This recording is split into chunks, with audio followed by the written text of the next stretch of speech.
নমস্কার, স্নেহাস রেসিপিতে সবাইকে স্বাগত জানাই। আজ আমি আপনাদেরকে রান্না করে দেখাবো মাছের তেল দিয়ে বেগুনের চচ্চড়ি। চলুন দেখে নিই। তার জন্য ডুমো ডুমো করে বেগুন কেটে রেখেছি।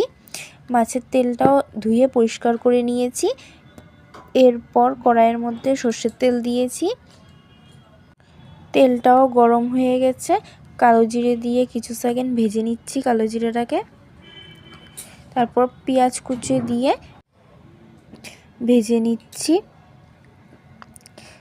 এরপর কাঁচা লঙ্কা কুচি দিয়েও ভেজে নেব।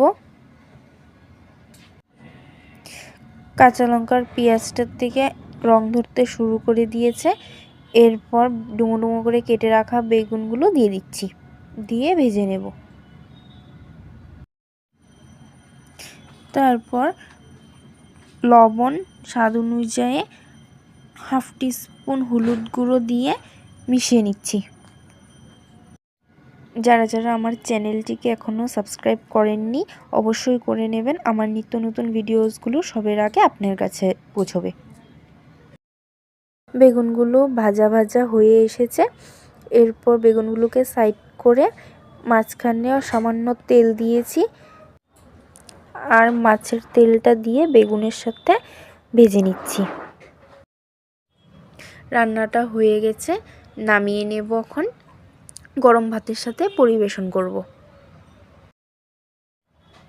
ভিডিওটি এতটুকুই রইল। ভালো লাগলে লাইক, কমেন্ট, শেয়ার, সাবস্ক্রাইব করে দেবেন। ভালো থাকবেন, সুস্থ থাকবেন। ধন্যবাদ।